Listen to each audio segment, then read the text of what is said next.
So, the big lie about the 50% divorce rate, let me tell you.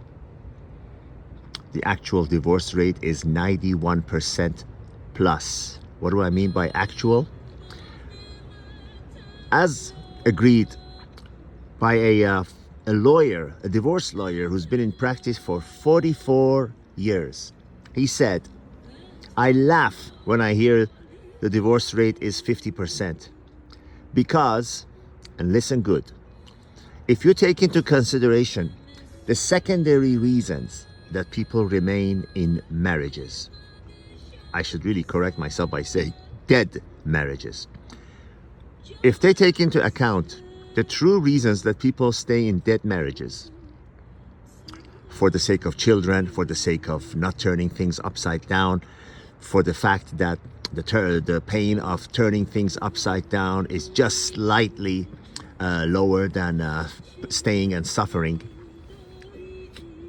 And here's the kicker. If you went to married people and told them, listen, you could divorce this person and you will have zero financial repercussions. There will be zero harm to your children. There would be no change in your lifestyle. And nothing would change. You would have complete freedom, no misery, no lawyers, no divorce courts, nothing. They would say, where do I sign up? And that's where the 91% comes in. And ask yourself, if you're in a dead marriage, ask yourself, if those factors were true, if someone told you there is no harm, there is no financial repercussions, you won't lose your house, your kids will continue being with you, nothing would be changed in your lifestyle, etc., etc. You'd sign up in a New York second, not minute, second. I hear women now, more and more women in the West, are becoming, they're reaching a point where they're admitting about this traditional wife, and how attractive that sounds. Because women deep down inside do not like to get up in the morning at 7 a.m. and put on their face and get in the car and go and work in an office. As someone who employs and continues to employ women, the moment I tell them you can work from home and you can have your own hours, they jump. They say, where do I sign? And if a woman is listening to this, and if she is sincere, she will admit she would much rather work from home. She would much rather work her own chosen hours than, again, getting up at 7 in the morning and putting on her face and going into an office and dealing with all the things that goes on in the office, Even men don't like doing that, but especially women.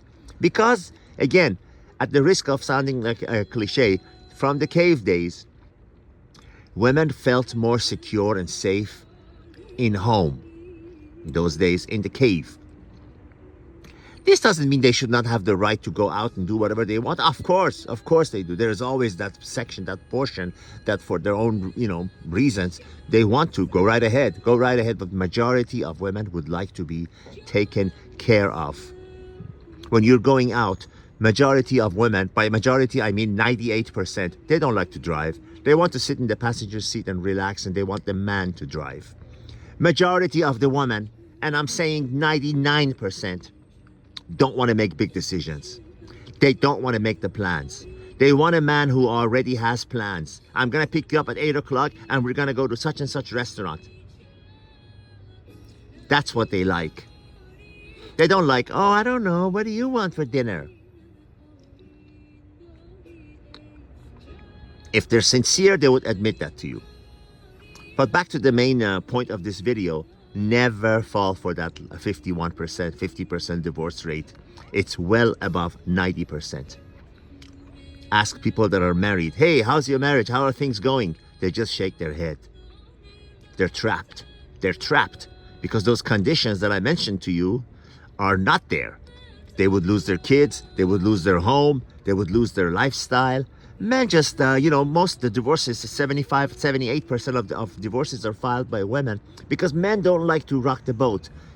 They just like status quo. They accept. But the winners, and let me remind you, Winners give up and move on. Well, when losers give up and stay. The winners give it up no matter what it is. They give the house, they, accept partial custody of the children because they realize they don't want to live the rest of their life in an unhappy, artificial situation, pretending like everything is okay.